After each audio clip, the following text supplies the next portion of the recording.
Hiya, one children. It's Mr Yeardsley with today's story. Today's story is called The Lion Inside. Can you see the lion? What's the animal on top of the lion's head? Can you see? Wonder why you might need a lion inside.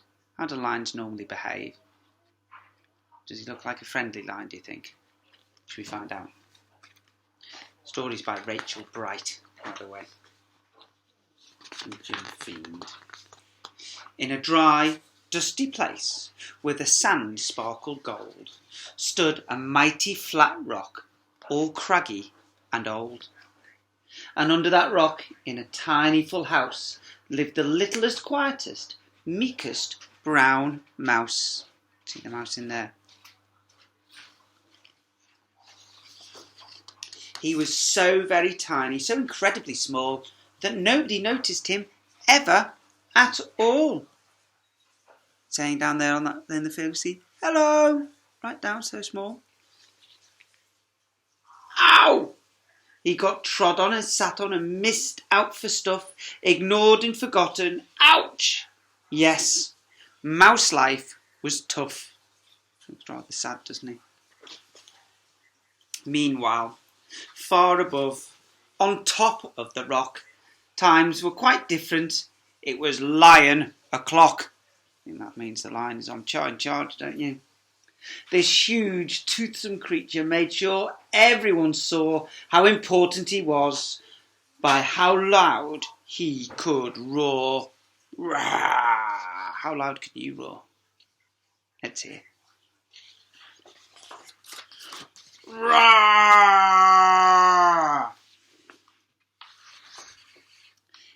He was head of the pack. He was shouty and tough. He loved showing the crowd he was made of strong stuff. Oh my word, see what he's lifting there. Yes, all were impressed by the mighty King Cat. If only, thought Mouse, I could be more like that. Have a look, see if you can see Mouse in the picture anywhere. So tiny and small. Just about see his ear, I think. Then, late one dark night, in his Minnie Mouse bed, the cleverest thought popped into his head. He jumped from the covers and held up a paw. I got it, he said. What I need is a roar. I mean, what if this mouse, with the weeniest squeak, was a little more grrr and a little less meek? I think meek means shy, doesn't it? Well, he'd still be the smallest of fuzzy brown mice, but he'd make friends and join in. All life would be nice.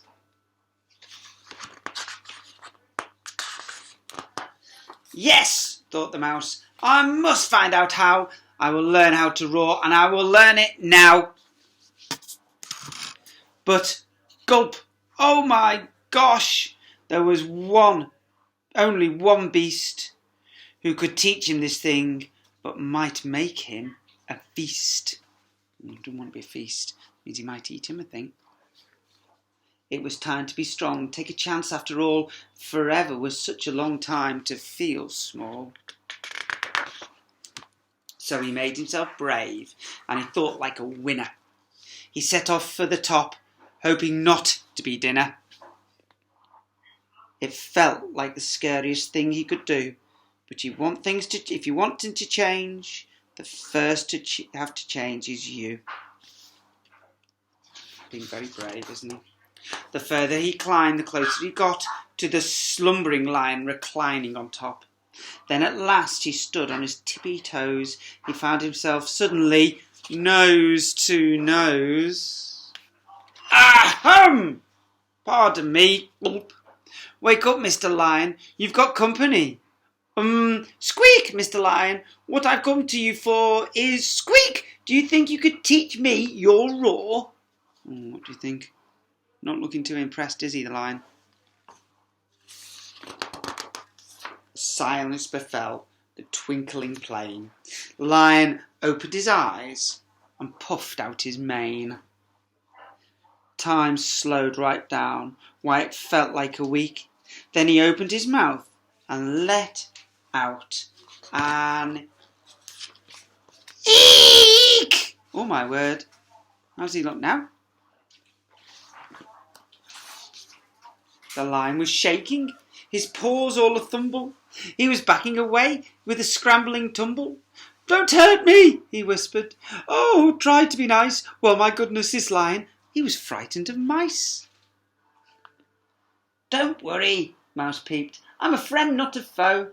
Let's rock this together. We'll have fun, don't you know?" That was a magical moment for sure, when Mouse didn't feel at all small anymore.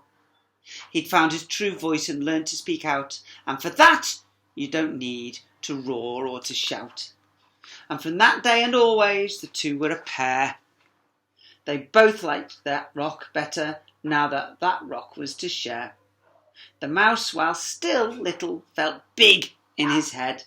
And Lion, he still roared, but with laughter instead. Look how well they're getting on. Yes, that day they both learned that no matter your size, we all have a mouse and a lion inside. I was brave. I think they were both brave a bit there, weren't they? Goes to show that no matter what we're worried about or scared of, if we're brave, we can all come to overcome these things. That's the end of today's story. Year 1 children, I'll see you tomorrow for the end of the week story. Don't forget, if you see someone without a smile, give them one of yours and take care of yourselves and keep smiling.